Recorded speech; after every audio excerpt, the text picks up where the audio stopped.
Jesus predicts his death and resurrection. Mm.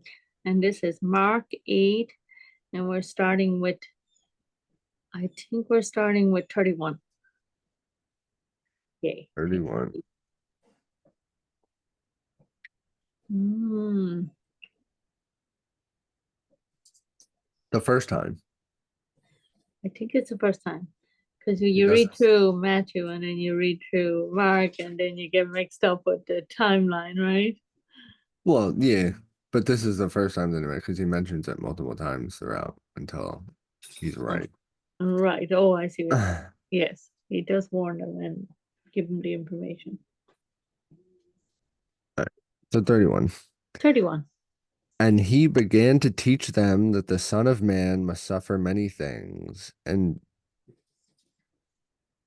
be rejected by the elders and chief priests and scribes, and be killed, and after 3 days rise again. He spoke this word openly. Then Peter took him aside and began to rebuke him. Mm. But when he had turned around and looked at his disciples, he rebuked Peter, saying, Get behind me, Satan, for you are not mindful of the things of God, but of the things of man. Wow. Which I guess, right?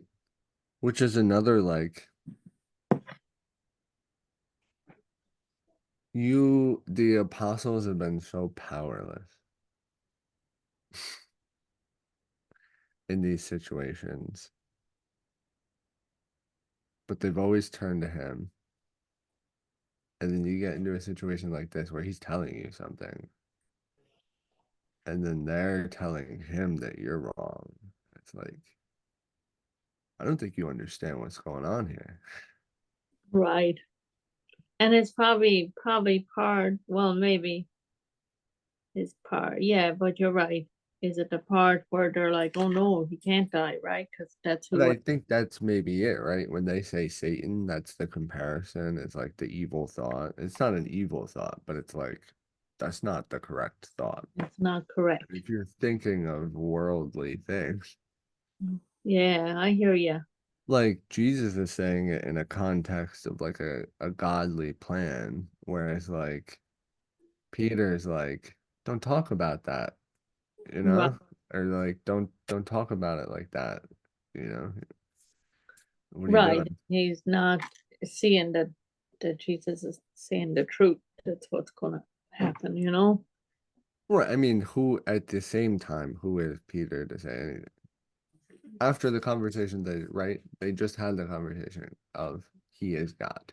Right. I know.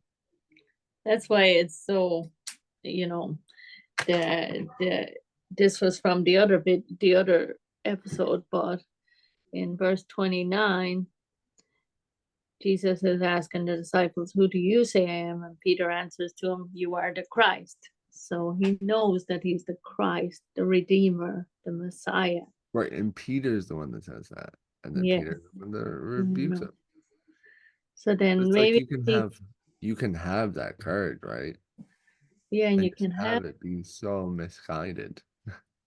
yeah, can you have divine revelation? Because Right. in Matthew it says it's from God. And in the next minute you're like thinking earthly again. Right. And no insult to Peter really, because this is a lesson for all of us. Right. It's a learning process. It's a learning process, Lord. Yes. But next is Jesus' call to action. Okay, and it's a new title for yours in yours. Take up the cross and follow him. Yeah, okay.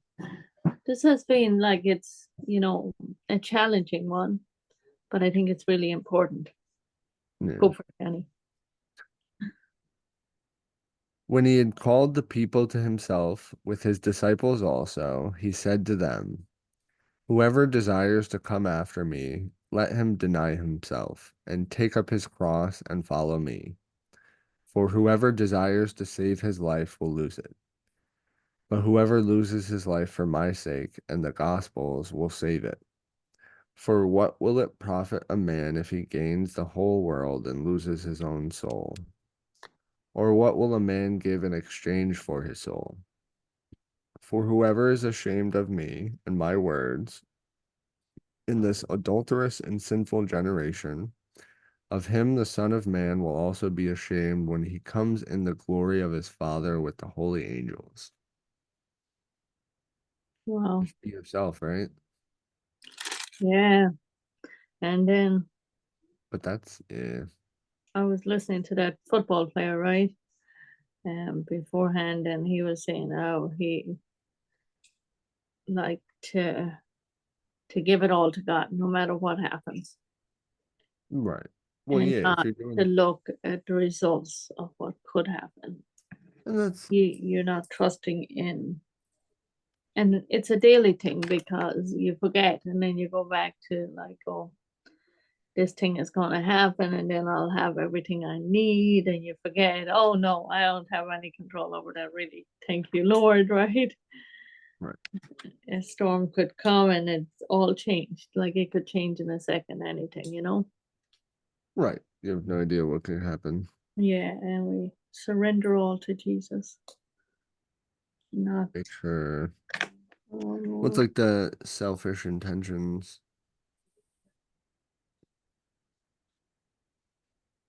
At least I think they should find some. Yes.